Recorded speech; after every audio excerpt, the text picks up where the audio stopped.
Hello, this is Jenny-Jaymes Gunn.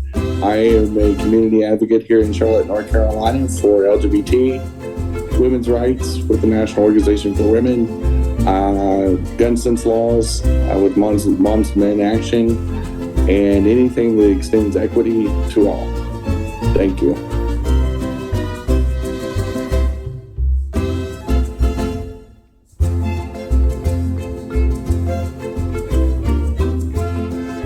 Hi, good evening. This is Barb Bacon. I'm a community advocate here in South Charlotte.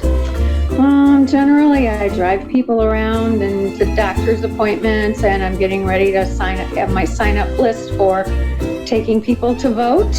Buttons, once again, are, I believe in healthcare for all. I've got some people that don't believe in Medicare for all. Gun violence, let's get some control of guns. And Black Lives Matter in honor of our friend Joel that passed away last year. So that's it, guys.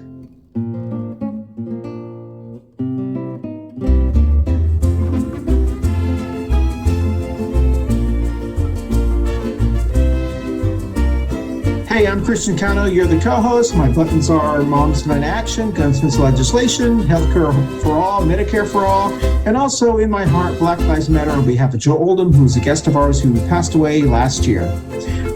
That's it.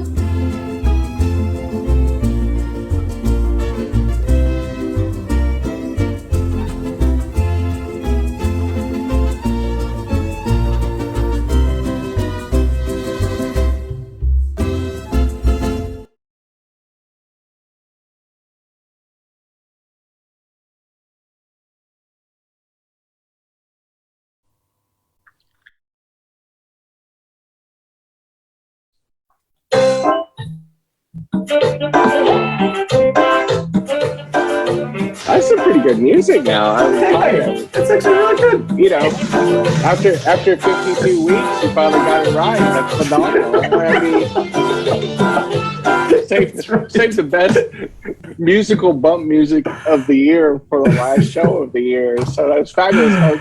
Good morning, everybody. It is Wednesday, December 29th, and the fifth Wednesday of December.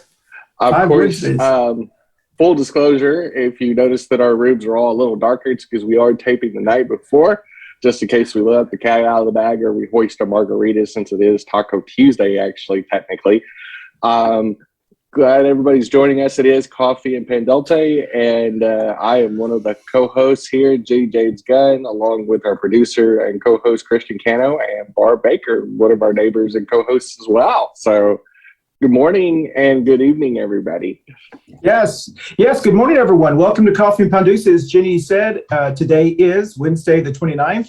So good morning. The last Wednesday of 2021, which is what we'll be talking about. Today's topic is Adios 2021. We want to thank everyone who's joining us on Facebook Live, but also those who join us later on YouTube and also Facebook. I had some numbers. I got these numbers for today. In 2021, we had 240,000 people who clicked on us. 240,000 in 2021. We had 181,000 people who actually watched the videos. So that is incredible numbers. We had a really good 2020. Yes, it averaged about 17 to 20,000 a month. And so, of course, it depends on the topic. Some of them were just incredible. Barbara, one of your topic was really good, and we had quite a few of them. So with that said, let us go around the Brady. I forgot. I lost my train of thought, Jenny. Where am I? Well, you're in your home, and I'm in mine. That's right. We'll start there.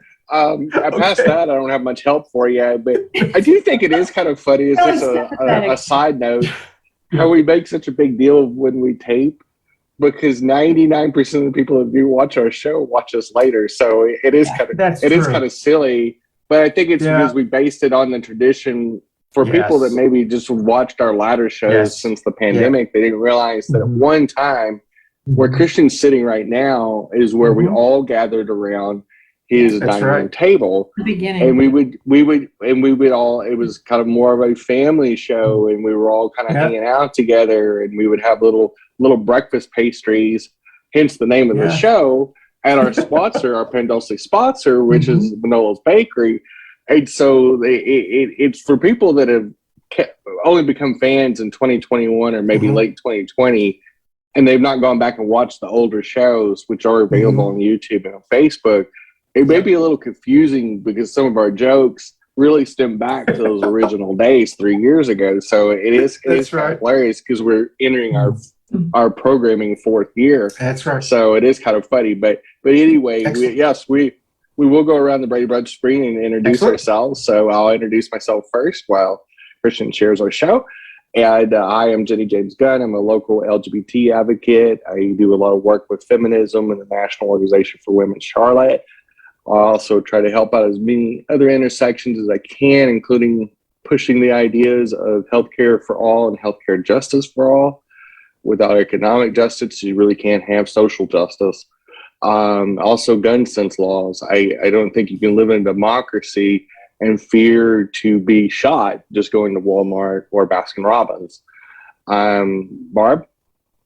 I'm Barb Bacon. I'm a healthcare advocate. Started out early in my days here on the show.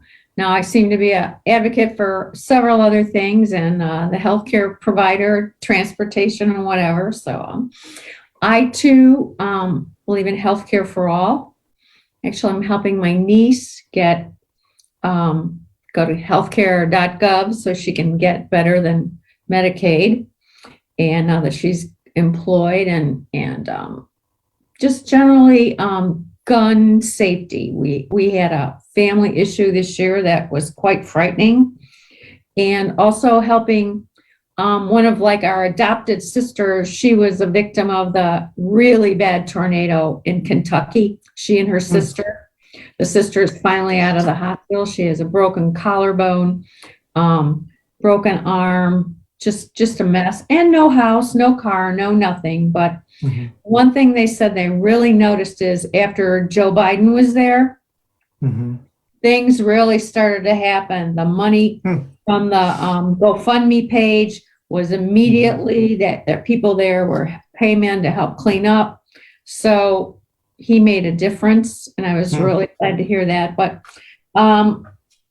electricity is restored in their neighborhood, but there's no houses. There's partial houses, so it's just a mess, and I feel sorry for them. But at least the weather's not 10 or 15 below zero. But it's upsetting. Mother Nature. Well, thank you, Barbara. I'm Christian Cano, one of the other co-hosts, along with Jenny-Jaymes Gunn, Barb Bacon, Mama Ruth, and Stephen DeFiore. In 2021, I'm so excited that it is ending. It was a lot better than 2020, but I'm really excited about 2022. Today's show, before we do that, let's salute to our neighbors. Salute whatever you're drinking this morning or tonight. Let's salute to our neighbors. Also, we always want to thank our producer, sponsor, and supplier. I was there today. They were busy. Manolo's Bakery on Central Avenue. Manolo's Bakery, please visit your Black and brown small businesses during this global pandemic, or any small business during this global pandemic. And Manolo's Bakery on Central Avenue in Charlotte. Tamales, the Las Leche cakes, everything you need, bread, all kinds of stuff. Wonderful place. Thank you, Manolo's Bakery. Hey, y'all, the holidays are coming up, and what better way to celebrate locally but with Manolo's Bakery's fine goods and services. They have amazing chocolate cakes is what they're known for. Tres Leches cakes, tamales. Get your tamales orders in early, especially if you're going to order for Thanksgiving, because they sell out fast. But they have an amazing bakery and restaurant there on the east side of Charlotte, and you're missing out. Plus, you should support your Black and brown businesses and shop local and shop small to really keep the economy going. Thanks for watching, and shop with Manolo's this year. With that said, today's topic is, my buttons are healthcare for all, or Medicare for all, Moms in Action, and in my heart, Black Lives Matter. On behalf of Joel Oldham, who was a guest of ours, who passed away in 2021, a young man. All right, today's topic, Adios 2021. This is a free for all kind of show. There's no specific thing we want to talk about, but before we do, we want to continue Barbara's tradition, who got us started on this, the 3 current events. Please try to comment on these 30 seconds or less.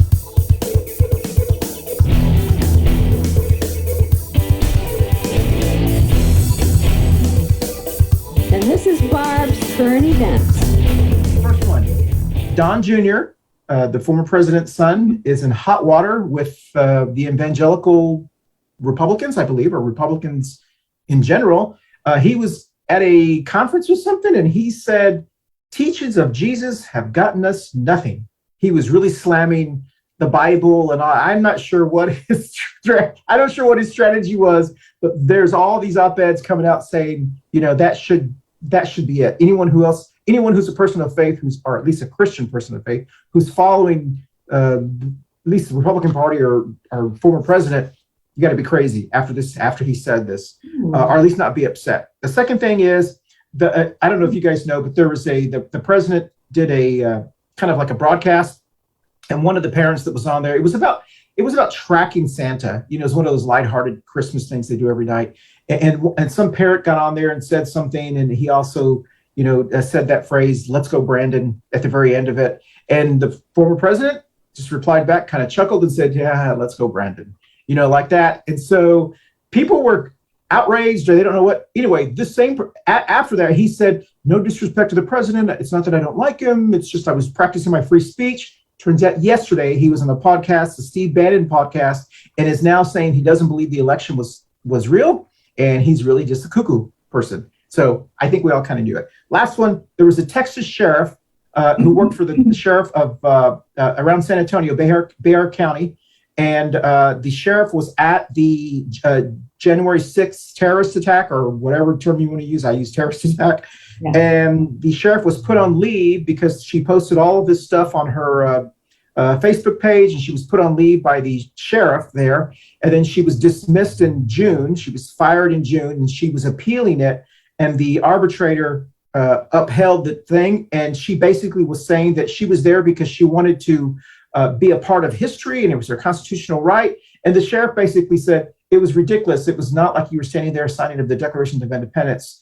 This was not a historic event. And so so she's lost her job. So those three topics, who wants to comment on those 30 seconds or less? I guess I'll rifle through those real quick. The Brandon dude, he got his 15 minutes of fame or whatever. The trash takes itself out. Anyway, as far as the sheriff is concerned, she's a criminal, and she behaved as such, and she committed a terrorist act, or is party to a terrorist act, and she was a public official. She'll get hers, and I think former sheriffs will do really good in prison. So I hope she's got her dance card empty. She's going to do a lot of dancing over the next few years. Anyway, to move on, what was the other topic? Don Jr. Don Jr. Oh, Junior. Yeah, Junior and Senior both have riled up their base pretty good. I guess, between Trump's statement with what's-her-face about, how great the vaccine was, and he's spending some time, patting himself on the back, and Junior, for some odd reason, went off on evangelicals, and so they're basically that the Bible was useless and that Jesus was useless, more or less.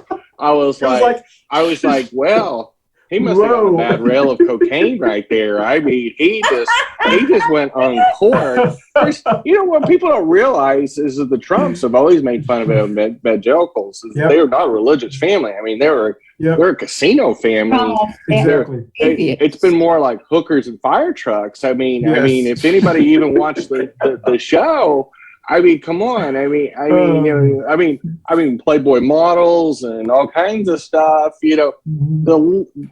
Their running mates weren't. Well, he might have been Jerry Falwell Jr. too, but they definitely weren't the churchy type. They never have been. Yeah. I mean, he knows all the commandments real well. He's been through all of them back and forth several times. But anyway, I'm not surprised. I just think that they realize that their time is short on the other side of the prison walls. Yeah. And they need to raise as much money as they can for their legal defense fund / little barnstorming tour. And I think they're going to say anything they can to boost up numbers, because the Bill O'Reilly, Donald Trump tour of America right now that's going on, the little stage show, is getting so desperate that they're now selling tickets for as low as $3. So basically, you can get the $3 ticket probably in the nosebleed section, and you get a free case of COVID and a local pep rally ticket to the junior high football team as well. So it's pretty sad. It's degraded down to basically a sadder version of P.T. Barnum's barnstorming tour. So it's the clown show, the clown cars pulled into the stable. So anyway, all right. I knew you wouldn't hold back on that, Jenny. So I just been dying to talk about June. Like, exactly. Like when I was scrolling during my break yesterday. When I saw that, I almost dropped my phone. I was like, I knew they didn't like evangelicals and they weren't the churchy types. I knew that the Trumps were stupid. I just didn't realize how stupid they were. Every week is a new accomplishment in stupidity. Exactly. Barbara, you have any comments on any of those three? I agree totally with Jenny. Don Jr. doesn't even deserve any mention because if he had a brain, it would be lonesome. It's pathetic. And they're in the category of atheists as far as my family is concerned. And it's so hypocritical, and I don't even understand the evangelicals supporting them because they, behind their back, they mock them all the time. Exactly. And it's like, why don't you guys get this? And I have a friend that's in broadcasting, and after the Trump, go out and get vaccinated, and I did this and I did that, and it's I'm the one that got all the vaccines done, and I'm the greatest, and blah blah blah. Okay, then why are you telling people not to get vaccinated? Well, the opinion is, in the more local kind of broadcasting people, he's finally realizing that he's killing his supporters, and he's trying to subtly backtrack everything that he's done, and I don't know how they think they're going to accomplish that. This Brandon thing, I don't even want to talk about it. I think it's the stupidest thing I've ever heard. It just doesn't deserve any mention. And I don't remember what the third thing is, but the sheriff, Texas sheriff. Oh, she deserves it. All people that are in law enforcement that were there should be fired. Yeah. And we should never talk about them again. They're just a disgrace. And the poor policemen that got hurt and they're still not better. They're not getting the proper care. It's just a disgrace. So I'm done. Yeah, good point. With me, the Don Jr. thing, I kind of exactly what all of y'all said. When I saw that on the treadmill yesterday, I was like, I had to read it again, because apparently this very, very, very high profile Republican did an op-ed in the Atlantic yesterday about it. That's how it started to get released. And they were talking about him saying that, and the very high profile Republican was talking about how disgraceful this was, but they shouldn't be surprised because they've been conned, and this should be like the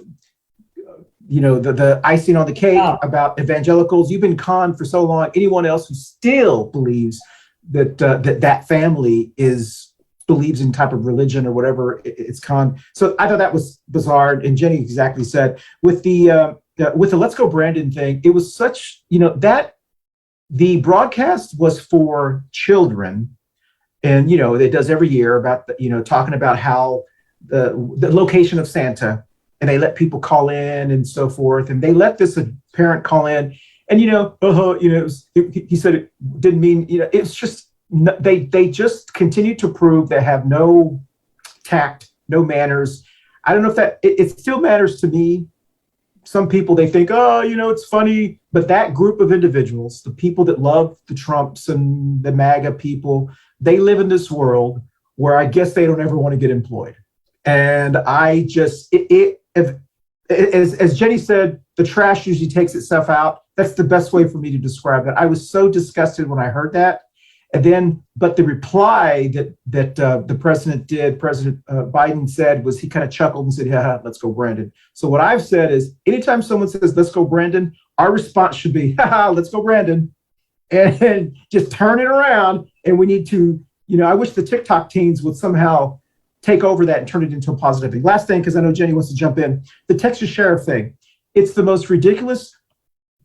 She should be fired. She was fired. Everything was done appropriately. She was appealing this, but her excuse that she did to the arbitrator or whoever the person was, her excuse was so stupid. It was so ridiculous. And the sheriff said, this is the most ridiculous defense he's ever heard. And the defense literally was, this was the most, she said, besides having children, this was the most important event she ever experienced in her life.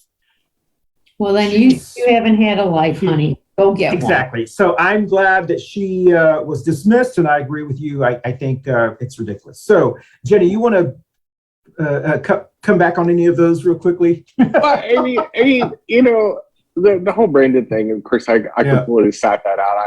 I saw a few people I knew that posted about it. And to me, it was just a case of narcissism and narcotics and a bunch of really ridiculous, you know, low-rent human beings that just think they're being funny. And I just look at the source and then I go move on. You know, it doesn't, they don't have the power to make me upset or mad. Honestly, if they want to say F Joe Biden and they want to make fun of him, you know what, that's to me, that's fine. It actually means that he's doing really good. So that's for worst, me, exactly. That we are living our best life by supporting our president that won by almost 8 million votes, and that Trump actually lost at least 65 times because there were at least 65 court cases plus all the recounts. And it continues. You know, that's the ridiculous part. And Biden's lead increases in every place that ever gets contested. So that says a lot. But anyway, you know, we have seen. The only thing that ever concerns me about all of us is that we don't stand our ground historically. Because we had democracy tested once in the Civil War.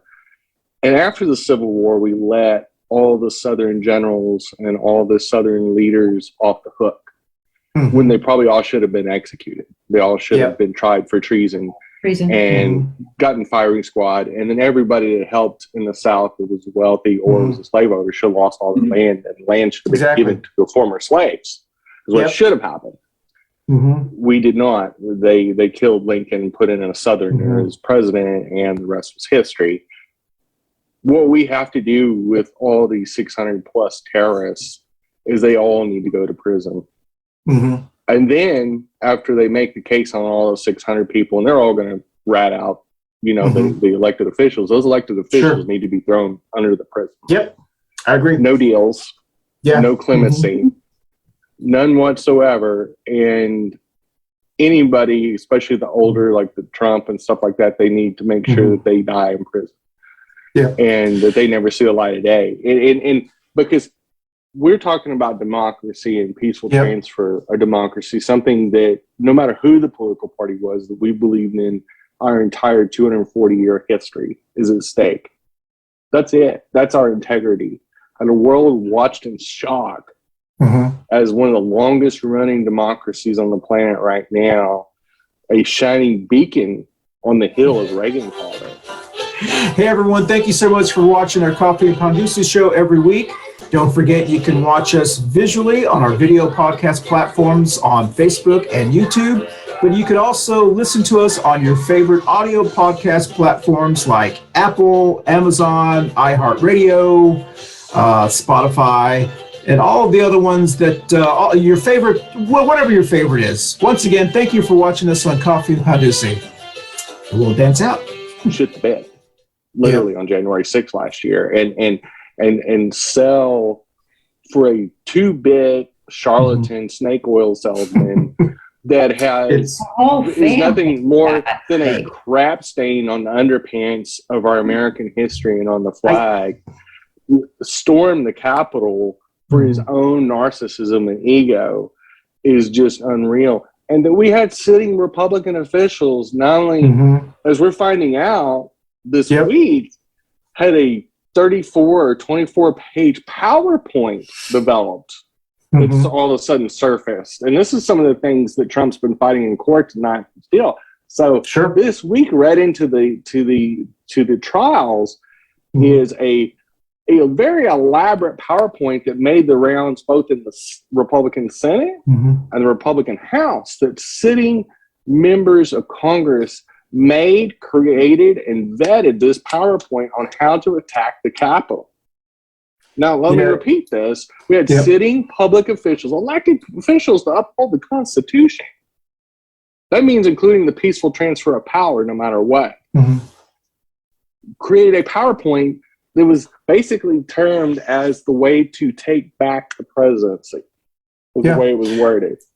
But today's topic is Adios 2021, and I just want to come back and say something about that. But before we do that, just want to hear what you think, just kind of your first thoughts of what you think about the ending of 2021. Let's start with you, Barb, and then we'll go with you, Jen. I guess I expected us to be a lot farther along for certain things, and we're not. And in defense of the Biden administration, and because he had that 2-year history being vice president and helping us through that horrible, horrible thing, I think it was so much worse than what they thought it was going to be. And trying to fix it rather than just put Band-Aids on it and move forward, I think it's taken a toll on the progress but I think we're going to be better off in 2022, but I am disappointed that we're not as far along as I was hoping we were going to be. And I'm finally getting glimmers of maybe some of the even non-mainstream Republicans are starting to get worried about what they're doing. And maybe they're worried about 2022. They all talk about, man, we're going to smack them down and we're going to take this back. Really? Do you believe that? When polls are saying 4 out of 5 Americans aren't going to let that happen. So I don't know. I'm optimistic about 2022. I feel like we got a little bit of our personal freedoms back. But I guess the thing that disappoints me most is we vaccinated people, boosted people, trying to do the right thing. Too many people stay quiet. I have been in so many situations in the past couple months where I'm out in public and somebody's walking around with no mask or the mask under their nose, and I go right after them. And it's like, oh, God. And I said, I'm sorry. I'm done. I'm not doing breakthrough COVID. They have no idea what breakthrough COVID does. And I don't want to find out. So if I open my mouth, he says, you're liable to get slugged. I said, hey, I'm not going down without a fight. I don't care anymore. I'm done. Gloves are off. I don't take my mask off, but I can still be loud. And I did it 2 times yesterday. Put your damn mask on or get out of here. And I got my phone out and I'm calling the police. And this guy just said, I'm not kidding. Put your damn mask on. And he did. You know what? I'm done. Excellent. And I goes, oh my God, I'm going to have to bail you out of jail. Fine, have bail money ready. I don't care anymore. I'm tired of living like this. I'm tired of it. So. Well, my $20 is on Barb, first of all. Second of all, when we do bail you out of jail, it'll be a great 2 Queers in a Truck special edition. My goodness, it's true. And we'll title it "Getting Barb Out of the Pokey." That would be. That would be. We talk about shame. It would be absolutely a riot. Actually, I don't want you to go to jail. All right. So Jenny, what's your thoughts on 2021 ending? I honestly think 2021 went way better than when it started. I mean, if you asked me anytime after January 6th in the first couple months, I would have just quite frankly said, we're swirling the drain. I wasn't real sure if we would even see 2024 elections. I saw. That's the first time in my life I ever gave up hope. That's the first time that I believed We're going a long way. my father's and my grandfather's sacrifices were in vain. My heart was very heavy at the beginning of this year. I saw the democracy as we know it. It's the first time I'd seen Americans give up on democracy in so many ways. And it scared me. It scared me past the fact that I felt like we were heading towards some kind of dystopian mob rule. And I'm pleasantly surprised how good of a job the FBI has done and how methodical and how they're bringing people to justice and how they're making sure that the Biden administration and things in general, putting the Biden administration aside, or we're going towards the right side of history. I've also been extremely pleasantly surprised on how President Biden and Vice President Harris have navigated what you could just term as a swirling hurricane of fuckery and minefields, and has done a phenomenal job and has done a life-changing job for so many millions, tens of millions of Americans. So, and just committing to a certain path that I believe that our president and vice president committed to from day one and had a plan. Yeah. And I don't think they're going to deviate from it. And I don't think they're behind at all. They passed things this year. When they suggested, I was like, it's a good wish list, and if ifs and buts were candies and nuts, oh, what a Christmas we'd have. But I never believed in my wildest dreams that half the stuff that they got through the Congress actually made it through. And I truly believe that even the recently stopped spending bill, I believe will pass in early 2022. I do believe there's a deal that's already been made. And I do believe we're going to see a fabulous beginning sometime in January. And I do believe it's going to pass. I do believe that Biden and Manchin have already agreed to terms. I don't think it's going to fly through Congress. But it's going to be a win for 2022 to begin the political season. I see a lot of great hope. I see a lot of very qualified women of color running for office to offices that have never been challenged to before. We see Val Demings in Florida. We see our own Justice Beasley now being basically the assumed Democratic nominee to take on the Republicans for a vacated Republican seat. I see at least 3 or 4 governorships going back to Democrats in Texas, Georgia, Florida, and probably Ohio. I see the possibilities of not only saving democracy, but saving our sanity. And I believe that this is just really their last push, that a handful, less than 23% of our population, is trying to hijack our country at all costs. But I also see the 81 million Americans that said no last year. And said, no, not on our watch. We're not going down that road again. And I truly believe in 2022, those same 81 million people will get out and keep us on the right side of Western democracies and the right side of history, and will save a very fragile democracy that absolutely needs practice and diligence. And I do believe we have the heroes in our party to be able to do it. And I'm hoping that we stay on track like we did in 2020. Excellent. Well, yeah, I would agree with everything everyone else said. I actually watched a couple shows last night, towards the end of last year and then the beginning of this year. And I agree with Barbara that I had a lot of high hopes for some things, like, being able to go to the sports bar and feel, the way I have before, and all the stuff that's probably not as important, but I kind of miss those things. But at the same time, I have to realize the shape this country was in when our president took over. And it was, the way Jenny said, we all put a smile on our face, but I think we were all scared. 2020 was such a crazy, scary year. And then it started off with 2021 and the terrorist attack on January 6th. And the fact that we are able to sit here today and have some hope We have vaccines, we have testing. And what's interesting today, I saw on the news and last night about how people are saying there's not enough testing and we need more testing. And I just remember all these people who are against testing.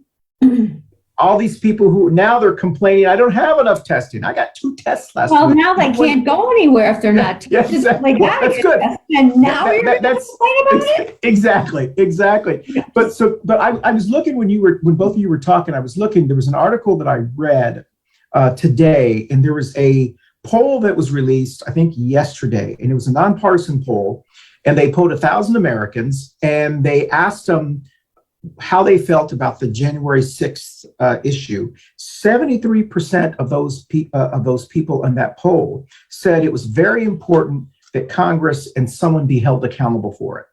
And a lot of them weren't paying attention to the daily stuff that's going on, like the subpoenas and all. They're just hearing kind of the general, but they all believe at the end of the day, they want someone's head. Yep. And so this investigation that Congress is doing into them is actually being done because they know the same polling numbers that those voters out there, Barbara said 4 or 5 people are tired of Trump. I think people are tired of all of this craziness of 2020, and they are ready for someone to be held accountable. And I do believe that that's the reason there's so much pushback about not getting these documents and so forth, because they're afraid what people are going to see. And so I guess what I'm trying to say is, in a way, that brings me kind of a smile, because we always, we're engaged in what happens every day.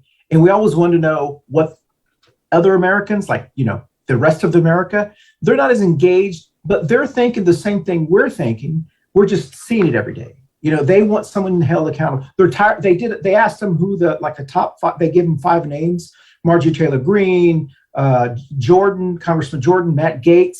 Most of them only recognized 2 of them, Marjorie Taylor Greene, and they all said that she was wacko, she was crazy, they need to get her out of Congress. And these are people who aren't paying attention.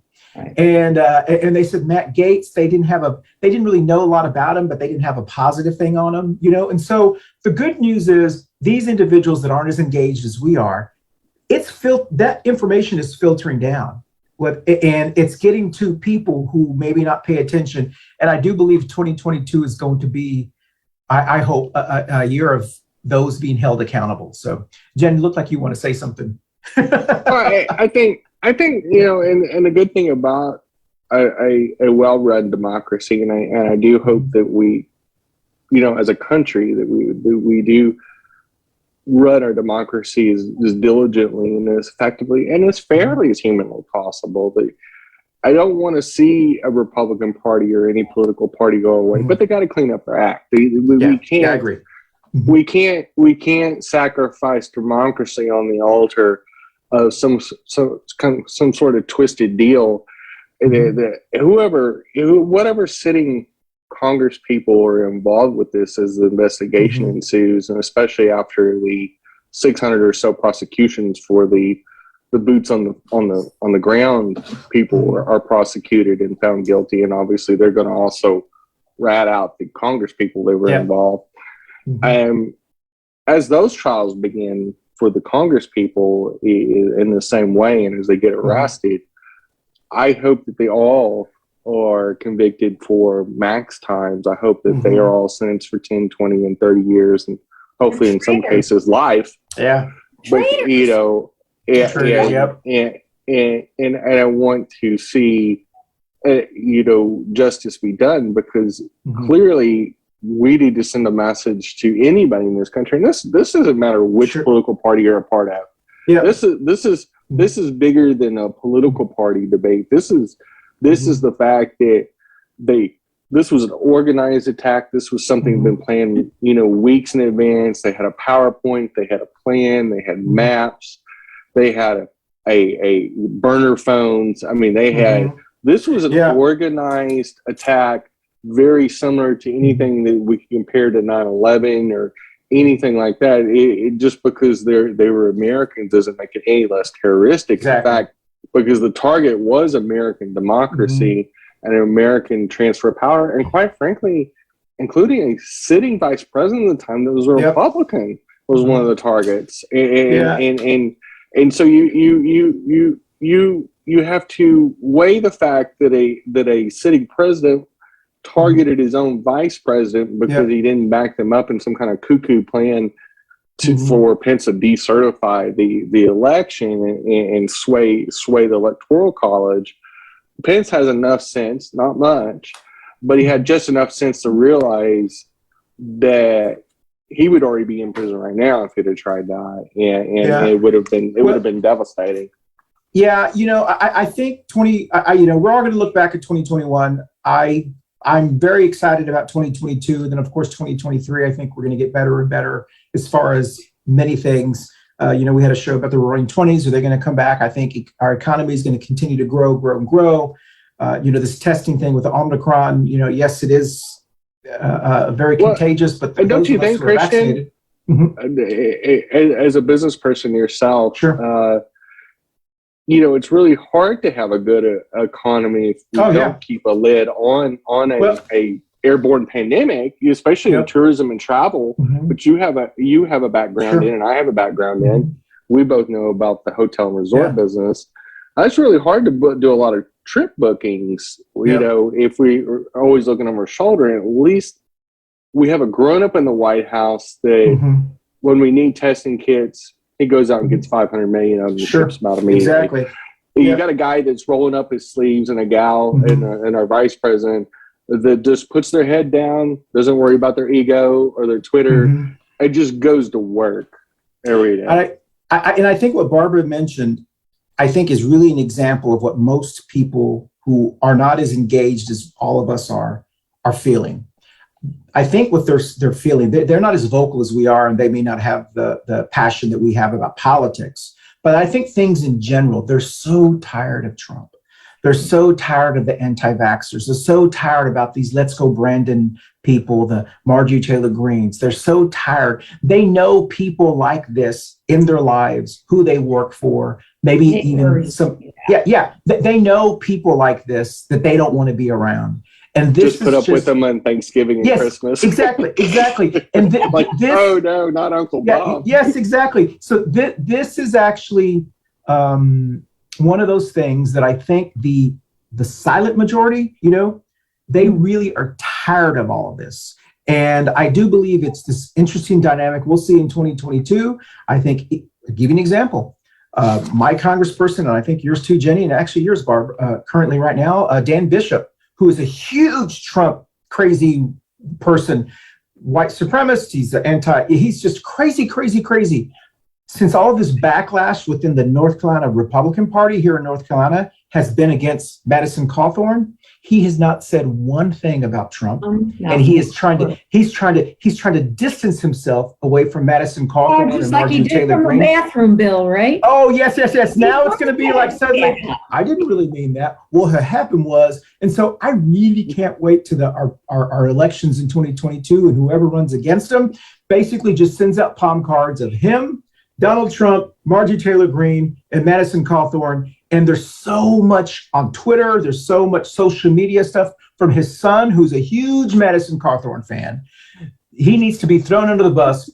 Everything needs to be thrown at him. Absolutely. I think screenshots of my goodness, Bishop's just do that. Twitter account, it just showing where he's egged Madison on, which is just like an unhinged junkyard dog. And I think what's most important, and I said this quite a while ago, I said it in 2019, even before COVID, I said at the end, the Republicans who's going to bring down Trump and Trump. Oh, exactly. Oh, you're right. You did say that. Yeah. I said it even when Jeff Scott said, oh no, he's going to win in a landslide before COVID. I said, remember at the very end, what's going to end Trumpism, because the Republican Party is bigger than one man. Yeah. Even if it doesn't seem like it right now. But there is a lot of people that have dedicated their entire lives and their fortunes on this billion-dollar industry called the Republican Party, just like the Democratic Party too. Both $2 billion machines. Especially here in North Carolina. Yeah. Let's be realistic. Yeah. And a clown like Trump and his idiot kids is crashed this little car as hard as they can do it. And the Republican Party, whether they want to admit it or not, because they're not going to admit it, methodically is going to do a black bag of job on them, just like they did with Nixon and all of his little cronies.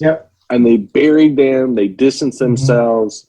They tried to little as much attachment in 1976 in elections as the Carter one. What we're going to see in 2024, and I think you're going to start seeing it in 22 and definitely in 23, is you're going to see a purge in the Republican Party. You're going to probably see a lot of Trumpers lose their elections and their different districts. And then I think in 2023, you're going to see a reboot. You're going to see some of the old familiar faces, like Chris Christie, whack job, Governor DeSantis, and people like that are going to try to make a churn. But I think you're going to see more of the Northeastern Republicans and the California Republicans surface and less more. of the Southern. Less of the Southern evangelical wackos and homosexuals. I mean, I agree with you, Jenny. Even in Mecklenburg County, one of the reasons I think Dan Bishop, our congressperson, doesn't want to run in his new district is because it includes almost all of Charlotte. There aren't a lot of Republicans who live in Charlotte and Mecklenburg County, educated Republicans who like Dan Bishop. He's the clown of the party. He's the big mouth, crazy, his first wife turned lesbian for a reason. There's a reason. That's my belief. My belief. There's a reason why. However, someone could look into that at another time or whatever. And that's why he's so homophobic. I think. I don't know why. Maybe he can explain that. But the reason he wants to run projection. That's right. I agree with you. And the reason Shakespeare said. Yes, if you don't protest too much, like look at those homosexuals over there. Exactly. Would you point your finger that much? Exactly. I'm just saying. I think there's somewhere there's. I have never turned anyone lesbian, so I will say that's an accomplishment. So there was another joke there. That's right. I can tell you guys personally, when I was working for Ed, electioneering for Ed. Yeah.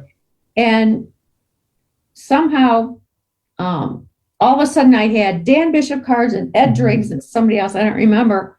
And I'm like, I put Dan Bishop's cards on the ground because I wasn't polling for him. I wasn't doing anything. And this lady saw me put on, and she goes, "What are you doing?" I said, "Whoa." They handed them to me. And she just ripped me a new one. And I said, I am not supporting him. I am not voting for him. And I hope you're not either. And all these people looked at me, and Brawley came back, and I said, don't you ever hand me Dan Bishop cards again. I just got that handed to me. And he goes, what? I said, I don't like him. And I'm not. I'm here for Ed and nobody else. If you were running it for you too, but no. Exactly. I mean, you're they're not paying you. I mean, this is my free time. I'm donated to these people. I'm not there to get verbally abused by people for doing something I'm not doing. So exactly. Well, I think even people, Republicans in the more rural areas like Union County and all of the other counties that he wants to run in his whenever the new district ends up being, I think even they think he's kind of clownish because he's really done nothing for their district. And as a result of that, I do believe that the reason he needs to, anyway, I think he's going to be really surprised on how many people actually, first of all, they don't like people who live in Charlotte anyway. And he lives in Charlotte and he's going to run in a rural area. So he thinks somehow he can country himself or rural himself. He's a corporate attorney who's trying to act like he's a good old boy kind of person. And he's a clown. And so I do think that's going to be interesting. And he's running away from Trump. It's kind of what we started this conversation. So I do think 2022, we're going to start finding people. We're still going to have the loudmouths that say all this, just like at the bars. That's one of the reasons maybe I don't miss going to sports bars as much anymore because I don't have to listen to the crazy loud drunks, So just on the TV, right. I would just turn the TV on. But with all that said, 2022, I really have high hopes for. I think that as more people are starting to get vaccinated and trying to take this seriously, and works are requiring these vaccinations, and there's even hints about possibly requiring the vaccinations to fly. There's some people talking about that. Yeah. Well, most of the world does not allow you, like you can't travel into Canada, for example, without proof of vaccination. Before you even enter, we got Melba, flying to Canada. Yeah. There's no country in the EU that you can get into without proof of vaccination, even if you live in the EU and you travel inside the European Union. So there's almost no country in the world that will allow you. And I definitely know countries like Australia and New Zealand have, been some of the most strictest ones about the vaccination passports for a long time. And the United States auto enforce that inside the United States travel. So I think the biggest thing that I think we're going to see different from 2021 to 2022 is that I think you're going to see corporate America realize that the pathway to a sustainable economy is enforcing vaccination inside their own doors, exactly, with their own staffs, and especially the medical industry. I believe the medical industry as a whole is going to say, even if the federal government or the state governments don't mandate this, we're going to have to start making hard decisions. Sure. We just saw the new case count that now is averaging 267,000 cases a day. Because of Omicron and being so highly transmittable. Hospitals and medical facilities are going to have to start making hard decisions on the clientele they want. I do believe unvaccinated people it's going to be more and more common, especially in big cities where resources get strained because of mostly rural clientele that comes in because the rural hospitals are full. They're going to come in and go, if you're not vaccinated, you can't come in here even if you have a toenail problem. I agree. We just can't. We've got to make it. It's going to come down to economics because they're going to look at these unvaccinated people basically like plague rats and go, well, we're going to put you on a leper colony, boo-boo. Like, we can't have you coming in the malls or the Maserati dealerships. But I can see the medical industry because you got a lot of doctors that make pretty good money. And I can just, I love our doctors. I love our medical community. But I'm going to tell you what, if you spend a lifetime building up a sizable nest egg and practicing medicine, there's a lot of ego, but also a lot of self-protection. I.e., like my dad, for example, that protects himself at all costs. You're not going to want to operate on someone who's not vaccinated. Yeah, or even a dermatologist where you're going to be in close quarters with somebody or medical services, especially just run-of-the-mill stuff like cosmetic surgeries, orthodontics, things like that, where you're gonna at times where people maybe are going to bring down their face guard. Why would you risk your own life for an idiot that's not willing to opt in? So, Jenny, you touched on something really important, and we're going to ask the last question before we end the show about the corporate America. I completely agree with you. I believe that we've gone through this patience of corporate America, and there was this big push in the summer from QAnon people that people are losing, people don't want to work and all this kind of stuff, and corporate America was getting ready. And we went through a very successful holiday season with record sales, and corporate America is adjusting. And I believe in 2022, people in management and mid-management and in HR positions, CEOs, CFOs, COOs will come to them and say, what do we want to do in 2022? And their reply is going to be, I don't want to mess with anti-vaxxers anymore. Let's just deal with the people that we have now, pay them a couple of bucks more. We're making a profit already. And I think it was being tested. Had we had a disastrous holiday season sales, then corporate America would have said, it is a labor shortage. That's what attributed to it. In fact, it was sales. Yeah. It was they went up considerably over holiday season 2019. Right. So pre-COVID. Yes, so exactly. I think you're going to see a lot of surprises. Yeah. That Biden's economic policies worked. Yeah. For number one, getting America back to work, building back better. We obviously it worked. That's there's no debate on that. And so there's no way for the regressives to lie about that. It's economic fact.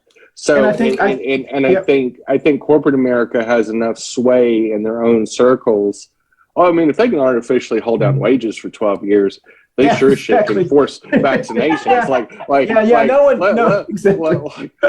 Let's call it like we said. Yeah. We haven't seen a pay raise for minimum wage workers for 12 years. Yeah.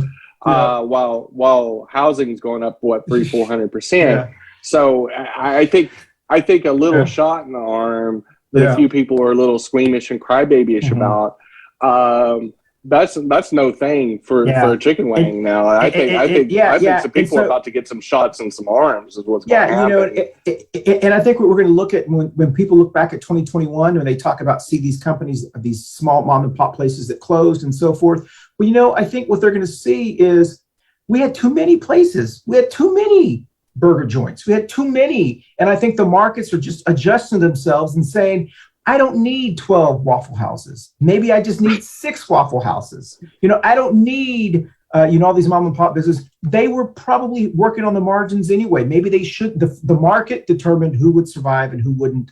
And I think we're on the cusp. Last question. We're on the cusp of a tremendous amount of automation too. So I think what people don't realize, and this is more of a long-term discussion and a different show. But what we're going to realize is in the next 10 years that many of the jobs that we're doing by hand are going to be replaced with some sort of more automated, more efficient deal. And so many of the people that are in the labor pool now are going to have to pivot anyway. Yeah. And so we're just going through that flex like we did from being an agrarian society, aka farming, to mass manufacturing in the early 20th century. We are now becoming a true 21st Amazon, Google machine type economy, and there is going to have growing pains. And quite frankly, the pandemic just mixed into there because that's just how we do it. If we're going to go big, let's go big. So hey, listen, we don't have a lot of time. We want to end our last show on time, our last show of the year. Yeah. And then we'll go to New Year's resolutions. The last in 30 seconds or less, or maybe 1 minute, because we got about 7 minutes left. Last question is going to be, what was your favorite show of 2021? Let's try to keep this under a minute. Who wants to go first? Up next is Two Queers in a Truck with Jenny and Christian. And hope you guys tune in. We'll see you in about 15 to 20 minutes. Thank you. Bye. I will. Go ahead. I think our best show, even though it was one of our saddest shows, was Joel's show. That was so well done and so worth it. And it broke my heart. I just couldn't believe it. He was such a dynamic young man. And I knew that show, that the last show he was on, I'm like, what is wrong with him? He just wasn't the same person. And it broke my heart. But I mean, each of us, at least every time I think about the show, I think about him, and you mention him every week, and he's going to stay with me forever. Yeah. And the way he would just go, now, Barbara, and he would just, and I just, every once in a while, I just, his big shiny eyes and his big smile that he had, I miss him terribly, but I think that was our best. That's good. Well, hey, I'm about to pick second best because I agree with you, Barbara. I completely forgot about the Joel tribute show, but sometimes the brightest lights are the ones that burn out the fastest. I miss his energy, the innocence that he brought to the discussion. That I think he saw everything as possible. That when he ran for mayor, he saw it as possible. Even though when I met him, I thought he was in high school. I thought he was the candidate's son. Like I had no idea. And then once I started talking to him, I was like, oh no, this young man's got it going on.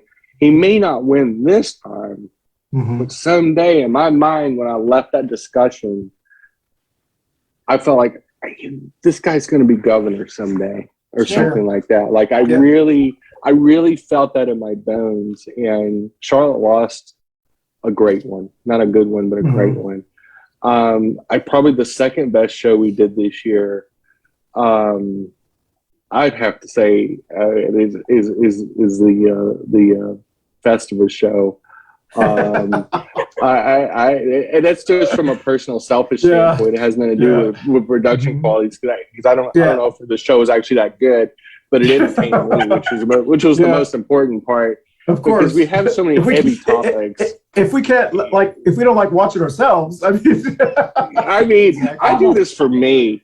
So all of you guys that are viewers, if you get something out of it, but I have 100% batting average satisfied myself. So just take that to the bank here. But yeah, the Festivus show, was probably my favorites. And of course, the Chonkla show. I mean, I could see us doing a show about Chonklas forever. This is too dang funny. Yeah, I agree. I would agree with you. I would say the Joel show was I think that was a good show. I think we did a good job with that one. But I would say the SBA show. Oh yeah. That was from a production value. Yes. From a production value and a value for our listener. Sure. It was I think it was probably our most professional version of the show. That's the one that we'll put in the real playhouse. Yeah, that's the one when someone comes and wants to know what we're all about. I would put clips of that one on it because that was I agree.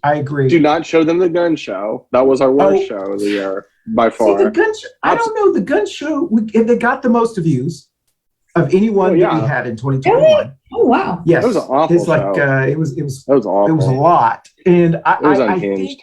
I think it was. But go ahead, Jed. It's only one of two shows that I'm embarrassed to be on that we've done in 3 years. The one with Richard Rivette. Yeah. I wasn't on that show. Should have been stopped halfway through, and he should have been excused off the air. And the way he behaved, and then the gun show, I should have stopped it in the middle and said, I can't participate in this. It was so unhinged and so nauseating, and it's one of the few shows. When I think about it, I cringe and what I didn't say. There were some things I should have said to shut down some really disgusting things that were said. I think I agree with you. I think that show was an example. I think that show was an example of our attempt to be around the table with people who don't have the same views as we do. Right. And they playing under different etiquette, manners, and rules than we play. And I think that is one of the reasons why people like Marjorie Taylor Greene and Madison Cawthorn and QAnon people and libertarians and a lot of these you're not the boss of me people get so much attention is because we tend to try to hold ourselves with some type of couth. Dignity in class. Yes. Well, and some people make a decision. I don't care if I hurt someone else's feelings. I'm going to say it. You know what I mean? It wasn't so much that they hurt my feelings. I guess where I'm ashamed is some of the stuff they said that was so patently cringy. Yes. So cringy, not to mention untrue, but also just the overall smugness and entitlement about the gun crowd and the homosexual crowd that thinks that more guns is better. And that kids dying in schools is not that big of a deal. And just the way they minimize children's deaths and minimize the death industry in general, and glamorize it and try to make almost a joke of it. There were some cringy things that were said. I think the worst part of that show was when you brought up, Christian, the insurance policies for gun, making people carry them. And Stephen's answer was, well, then it would be harder to afford guns. Almost like, guns are an entitlement, like they should be affordable. And what I should have said, and I truly regret, this one of the few regrets I have of the show, is not chiming in and going with Stephen. That's the whole point. It's the same reason why we have liability insurance for cars. That's why we have health insurance, is an accountability and a gateway. And that's the whole point. And it's because of people like you that enable a death cult mentality in this country, where you think guns makes us safer. Guns don't make us safer. Our brains do. And when we don't have the common sense to say, just say no, we've got a problem. When we think gun ownership is more important than safety. Well, but and I agree with you with everything you're saying, Jenny. And I know your heart, and I know you, and I know in 2022, I hope that we get a better representation of different points of views, how we do the show and how we address them. I think obviously we've learned over the last 3 years, and I think in 2022 we will have a better year of how we do, because I want to continue to have people who don't agree with me. And I don't fault anybody for telling their stories and hustling their hustle. Actually, the biggest criticism of the whole thing is myself. I'm actually calling myself out on that particular episode. Yeah. I felt like it was the only time that I didn't come to lock up for whatever reason, and I don't know why. Yeah. And because I'm not intimidated by Stephen at all. Yeah. But I do feel like I didn't. It's probably my worst performance of the year. Okay. Yeah, and I feel bad just because I didn't give our viewers the best counterpoint to some ridiculous statements. Well, and we will end on that, and we will end in next week's show. Just to let you know, we do have January's schedule out, and in case you want to know, they get really more exciting. The first show of the year is actually going to be called A Year After January 6th Terrorist Attack. It'll be on January 5th, and we'll be talking about our feelings towards what has happened over the last year, and we'll be coming up on the year of that crazy, crazy day. The second show of the year will be who was Martin Luther King Jr. We'll talk about his impact right before we celebrate his birthday here in the United States. And then on the 19th, the third show of the year, we hope to have Reverend Dr. Sadler back, and maybe even Jennifer Roberts, to talk about their Reimagining America project. They have a project that they are going, and we hope to have them back during that time period. And then the last show of the year, we will talk about, and we may change this because we want to make it a little bit more lighthearted. I think we got some deep topics. What is a modern day white supremacist? We may change it to how do you eat a tamale? So we will discuss that. We will. That's a pretty good flex now. I mean, what a spectrum if we literally go and change the topic from white supremacy. Maybe we do that 4 shows an either or. Maybe we flex in the middle and we talk about white supremacy and go, oh, by the way, how do you eat it tomorrow? And that's the clip we send to the to the agents. We're versatile. On. Yeah, exactly. We did a show on what is a modern day white supremacist, or how to eat a tamale. Next on Coffee and Pan Dulce. That would be pretty funny. That would be pretty funny. Maybe we can have Barb, some what do you think? Maybe we can have some Manolo tamales on there. Diverse, that's for sure. Yeah.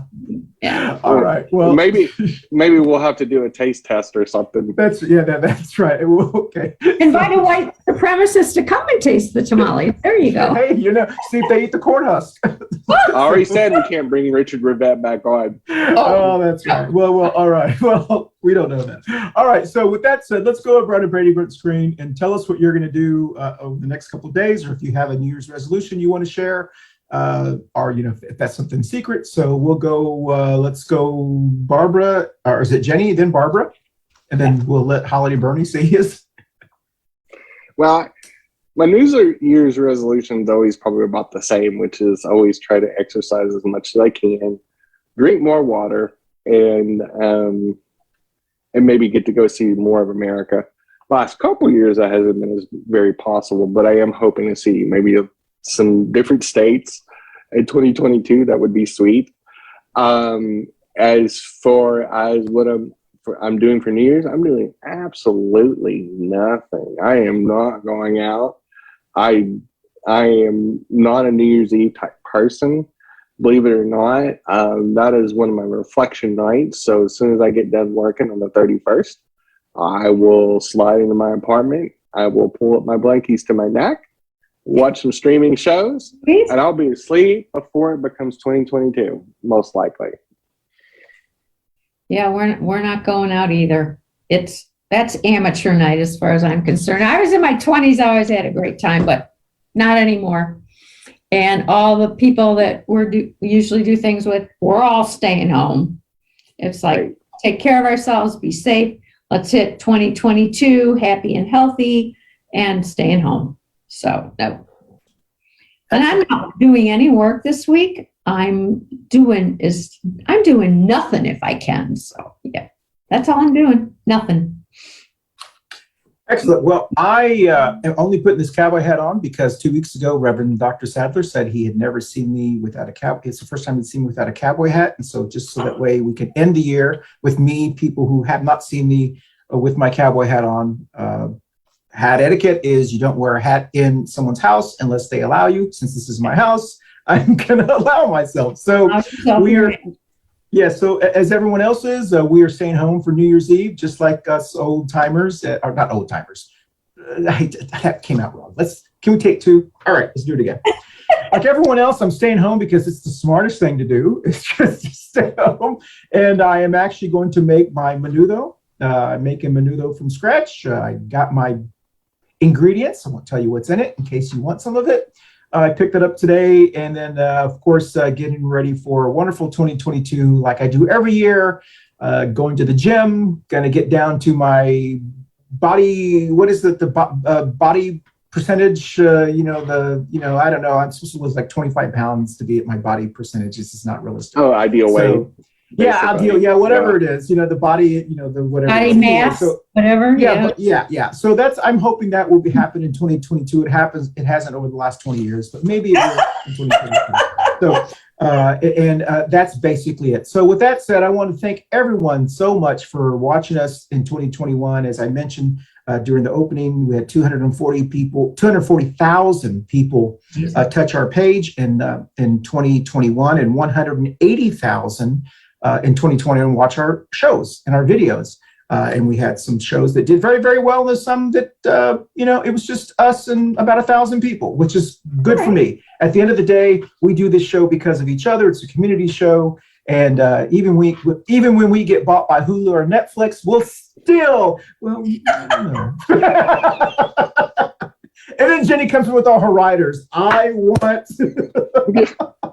need a streamlined trailer. I need and Barbara. Personal masseuse. Exactly. All right. So with that said, let's try to end with technology. Let's see if it works, Jen, and then stay on, y'all, so we can do our promo. Let's see if this works.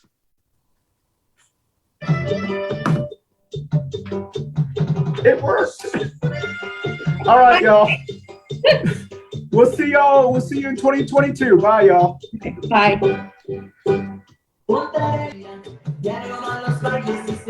Hello, everybody. This is the last Wednesday of the month. Tune in for us to say adios to 2021 and welcome to 2022. You'll see all our shenanigans. We'll probably dump on Donald Trump Jr. and a few other people. But, of course, we got to talk about our shows that we did this year and a whole lot more. So please tune in and welcome back and see you soon. Bye. How was that, James? Next up, thanks for watching our Coffee Pan Dulce. Next up is Two Queers in a Truck. Stay tuned.